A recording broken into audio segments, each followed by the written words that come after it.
तो मैं सभी हमारी प्रेस मीडिया और इलेक्ट्रॉनिक मीडिया का तहे दिल से धन्यवाद और बधाई देता हूं कि हमारे इस निमंत्रण पर पहुंचे।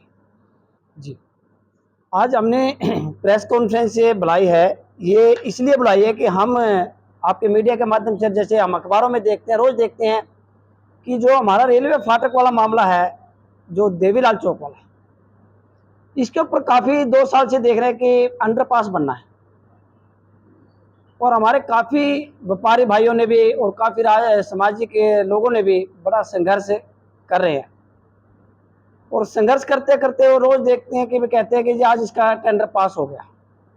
मैं आज आपकी मीडिया के माध्यम से बात आना चाहता हूं कि हमारी जींद की जनता भोली भाली है, इनको 1 मिनट में बात को मान लेते हैं, जैसा भी जुमला फेंक दिया जाता है। जैसे आपने देखा कि अभी पीछे भी देख रहे हैं कि भाई आज इसका टेंडर पास हो गया, लेकिन इसका भी कोई टेंडर नहीं पास हुआ, क्योंकि हम जो है वक्तम को नहीं मानते, हम लिखतम को मानते हैं, क्योंकि हम भी चाहते हैं कि अंडरपास बनना चाहिए। ऐसा नहीं है कि नहीं बनना चाहिए, बनना चाहिए, क्योंकि इससे सारा शहर बिल्कुल बंद हो गया। इसको लेकर हम माननीय उच्च न्यायालय के अंदर गए कि हमने देखा आपकी मीडिया के अंदर, जैसे अखबारों के माध्यम से अभी देखा पीछे 1 अक्टूबर 2023 का अखबार है जी। इस अखबार के अंदर बिल्कुल स्पष्ट लिखा कि देवीलाल चौक पर 2.5 करोड़ से बनेगा अंडरपास। हमने सोचा कि ले भाई 2.5 करोड़ से अंडरपास बनेगा, ये तो पास हो गया भाई। 1 अक्टूबर से लेकर आज तक 1 साल का करीब होने के आ गया, तो जी लोगों ने बड़ी अच्छी खुशी मनाई, चलो जी ये तो अच्छा हुआ। करते करते करते करते जी हमने देखा कि कुछ नहीं पास, फिर वही मतलब प्रदर्शन होने शुरू हुए। उसके बाद फिर इसको आया कि भी जो है फिर टेंडर पास हो गए। इसमें जब भी कोई इलेक्शन आते हैं तो एक जुमला फेंक दिया जाता है कि जिसका टेंडर पास हो, लेकिन कोई टेंडर नहीं। इसके लिए जब हम माननीय उच्च न्यायालय के अंदर गए अभी, तो इसमें माननीय उच्च न्यायालय के अंदर चीफ जस्टिस के पास हमारा ये केस लगा हुआ था और उसमें 11 जुलाई 2024 की थी।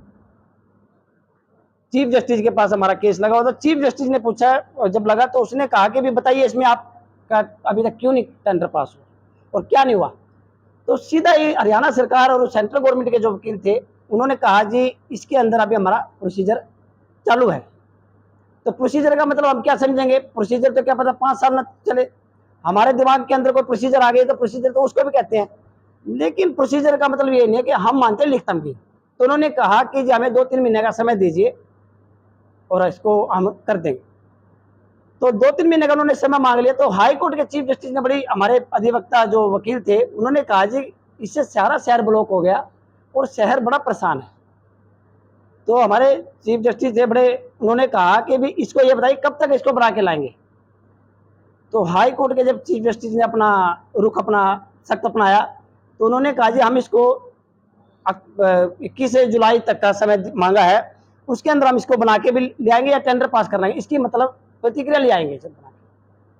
मतलब क्या है कि हाई कोर्ट के अंदर इसको बना के लेके जाओ या इसको टेंडर पास करके लाओ, एक चीज जरूर इन्होंने करके लेके जानी पड़ेगी।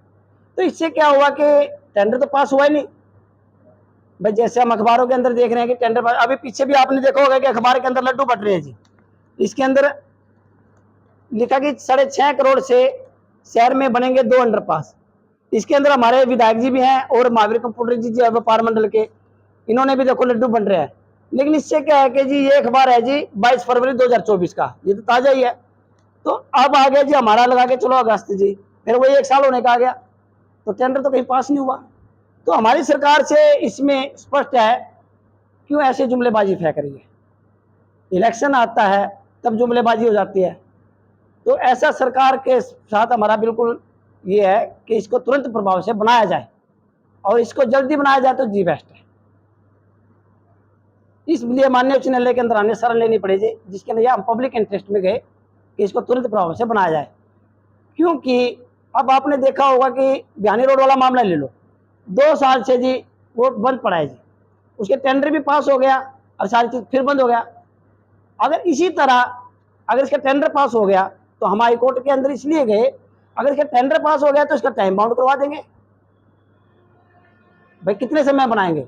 ऐसा ना हो कि हमारा शहर के अंदर खोद के गिर दी सारी जगह और बने हैं ना। तो इसलिए हमने माननीय उच्च न्यायालय की शरण लेनी पड़ी, लेकिन टेंडर कोई पास नहीं है। मित्तल साहब, इसमें जो माननीय उच्च न्यायालय ने क्या तारीख दी है, किस तारीख में सरकार की तरफ से जवाब दावा पेश? इसमें ऐसा है जी, इसमें 11 इसके अंदर तारीख दी है जी, 21 जुलाई की तारीख दी है जी।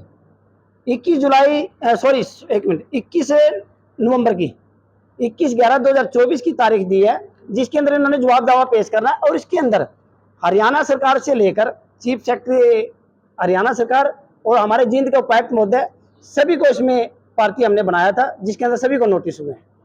रेलवे को भी नोटिस? रेलवे को भी, सभी को, जो 4 इसके अंदर रेलवे के अंदर हैं, बड़ौदा हाउस, न्यू दिल्ली, सभी चीफ को, रेलवे के हर अधिकारियों को इसमें नोटिस हुआ है। जींद के रेलवे को भी नोटिस हुआ है इसके अंदर बिल्कुल स्पष्ट है। लेकिन किसी प्रकार का, देखो, अब नहीं लगता जी टेंडर पास हुआ, ये बिल्कुल स्पष्ट हाईकोर्ट में अंदर आ चुका है। आपको पीआईएल के लिए क्यों जाना पड़ता है? मतलब आप जेब से पैसे लगा के, मतलब अपनी जेब से पैसे लगा के, किसी से इकट्ठा नहीं करते, फिर भी आप जनहित के लिए याचिका लगाते हैं, हाईकोर्ट का ही शरण क्यों लेनी पड़ती है आपको? बिल्कुल, आपकी बात बिल्कुल सत्य है। हमें जनहित में इसलिए जाना पड़ता है कि हमारे अंदर एक जुनून है। मैं स्वतंत्र सैनिक परिवार से हूँ, जिन्होंने देश की आज़ादी के लिए लड़ाई लड़ी। जब हम देखते हैं जींद के अंदर, वे सरकार कहते हैं कि हमने पैसा खूब दिया और काम विकास कुछ हो नहीं रहा, तो इसलिए हमें, जब सरकार के पास हम जाते हैं, सरकार हमारी सुनवाई कर नहीं रही, तो हम जाएंगे कहाँ सर? हम किसी से पैसा नहीं लेते, ये हमारी जेब से करते हैं, ये आपका बिल्कुल सत्य है। लेकिन क्या है कि हमारे अंदर एक जुनून है कि समाज के लिए कुछ करें।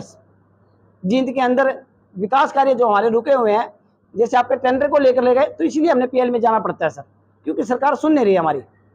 क्या किसी प्रकार से डर नहीं लगता? मतलब जब आप प्रशासन से, शासन से, सरकार से जनहित के मुद्दों पर, मुद्दे तो सही हैं, लेकिन जब इन मुद्दों को उठाते हैं, कहीं से आपको डर नहीं लगता कहीं किसी मामले में आपको कहीं उलझा दिया जाए? ऐसा है जी, देखो, ये सरकार बड़ी वो है, आपकी बात सत्य है, लेकिन मुझे डर लगता है तो सिर्फ एक परमात्मा से डर लगता है, उसकी नज़र सीधी है तो मुझे किसी से डर नहीं है।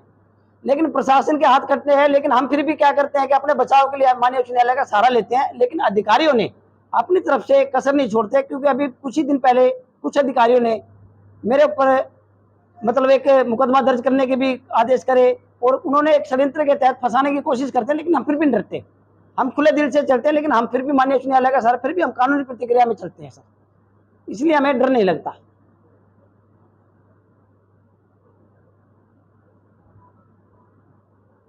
जबकि विधायक और प्रशासन बार बार कहता है कि टेंडर हो चुका है, बरसाती मौसम है, इससे बचाव के लिए हम प्रयास कर रहे हैं, ये सीजन चला जाएगा, बरसात का फिर स्टार्ट करेंगे।